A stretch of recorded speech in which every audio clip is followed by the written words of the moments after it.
हरे कृष्णा।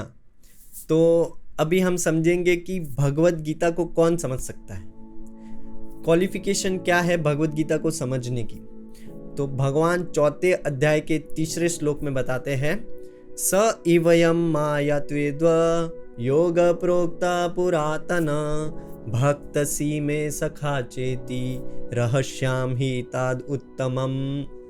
क्या बोल रहे भगवान कि वो ही ज्ञान, जो ज्ञान परंपरा से आ रहा था, स इवयम मायात्वेद्व योग प्रोक्ता पुरातन, the science of self realisation.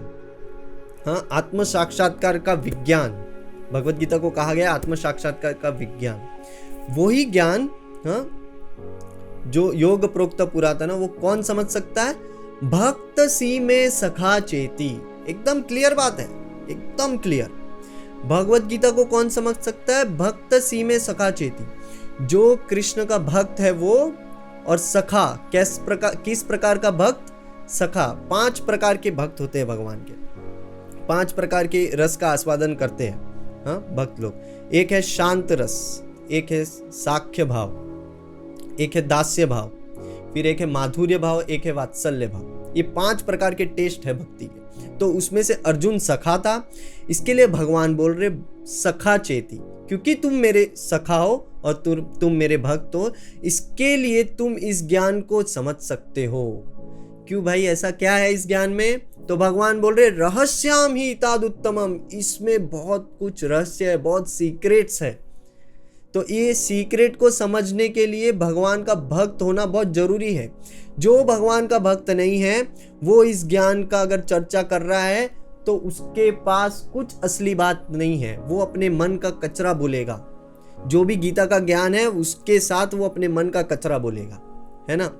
क्यों? अगर वो इस कचरे को सुन के हमारा मन भगवान से अटैचमेंट, भगवान से आसक्त नहीं होगा। इसके लिए भगवान बोल रहे गीता को समझने के लिए भक्त सी में सखा चेती, मेरा भक्त ही गीता को समझ सकता है। और सखा किस प्रकार का भक्त? तो भक्ति भी किस प्रकार की होनी चाहिए वो भगवान ने बताया, क्योंकि इसमें बहुत रहस्य है, बहुत सीक्रेट है। आइए हम थोड़ा गीता क्या है उसके बारे में चर्चा करते हैं। तो गीता में है 700 श्लोक कुल मिलाकर। और कौन कौन है गीता में? धृतराष्ट्र है, संजय है, भगवान श्री कृष्ण है और अर्जुन है, ठीक है। और गीता के 5 सब्जेक्ट है, ठीक है। एक है आत्मा, आत्मा 2 प्रकार की, एक क्षर एक अक्षर। क्षर मतलब जो इस संसार में गिरती है, जो इस भौतिक मटेरियल वर्ल्ड में गिरती है। अक्षर मतलब जो इस मटेरियल वर्ल्ड में कभी नहीं गिरती, वो हमेशा स्पिरिचुअल वर्ल्ड में रहती है। फिर दूसरा है भगवान। तो 3 प्रकार से हम भगवान को समझ सकते हैं, ब्रह्म, परमात्मा और श्री भगवान, ठीक है। यह है भगवत तत्व मतलब। फिर तीसरा है प्रकृति। प्रकृति मतलब माया। माया क्या है? सतोगुण, रजोगुण, तमोगुण, ठीक है। फिर चौथा है कर्म। कर्म क्या है? सकाम कर्म, हाँ, अकर्म और विकर्म। और 5वां है काल। काल मतलब समय, हाँ, भूतकाल, वर्तमान काल और भविष्य काल। ये 5 सब्जेक्ट है गीता के, ठीक है। और गीता में टोटल 18 अक्षौणी सेना थी, मतलब महाभारत के युद्ध में, उसमें 11 अक्षौणी सेना कौरवों की थी और 7 अक्षौणी सेना पांडवों की थी। इसी तरह हमसे जुड़े रहिए, हम आपको पूरा भगवत गीता समझाने वाले हैं।